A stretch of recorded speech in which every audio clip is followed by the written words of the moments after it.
Now let's talk about sexual alternatives, the position of Islam on masturbation. Masturbation, oral sex, and anal. Let me first talk about masturbation. In Islam, the position that the scholars have held regarding it, especially the majority, is that it is haram No. because of some reasons.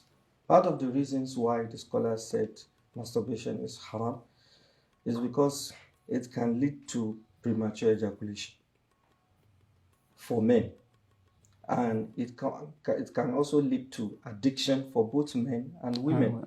So, and it is sometimes you find out that some men or women carry this over into their marriages, and it may get to an extent where they may not even be interested in having sexual intercourse with their spouses again.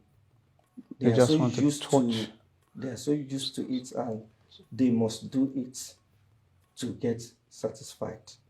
The minority scholars said that it is not haram because there is no specific provision of the Sharia Injunction. condemning it.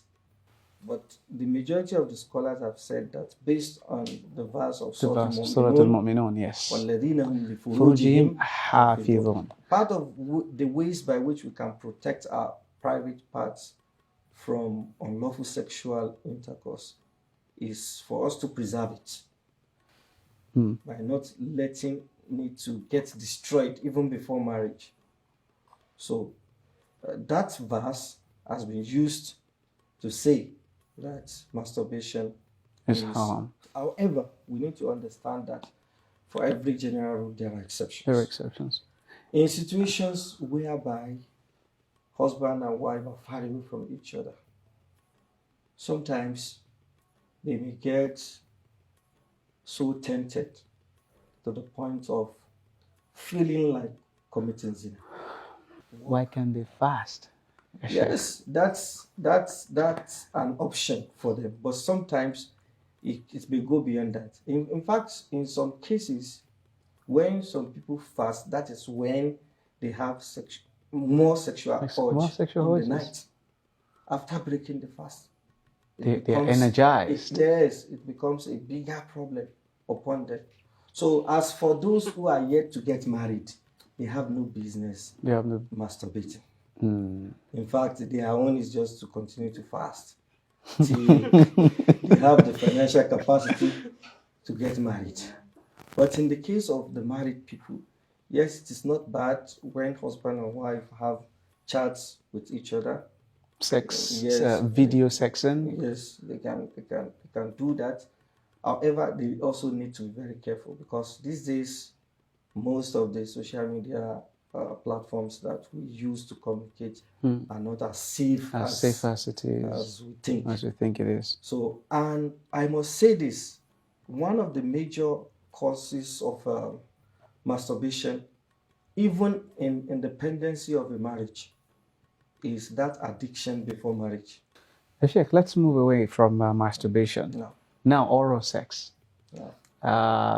There is a lot of argument on oral sex, and what's your view on this? You know, when a person engages in oral sex, there's possibility of getting infected. Yeah. So, in that situation, it's important for us to look at the harm, weighing the harm and the benefits. Yes. So under Saddu Dharia. So one of the scholars of Islam who hold this opinion is our Sheikh Fawzan, Hafizahullah. So this is the position of the Sheikh. But a lot of the scholars of Islam have also said that we cannot say something is haram except we have evidence for it from the Quran and the Sunnah of the Prophet ﷺ. So if couples want to do oral sex, we should not stop them. What they need to do is to ensure that they are free from infection by going to test themselves regularly to make sure that they are free from infection, and And it's not safe something that they should be doing all the time. regularly. It is something that can be done once in a blue moon, and this is what makes it uh, even enjoyable. Concerning anal sex, it is totally haram under Haram in the Islam. Sharia, because the Prophet ﷺ specifically condemned it. But there was a time when it became an issue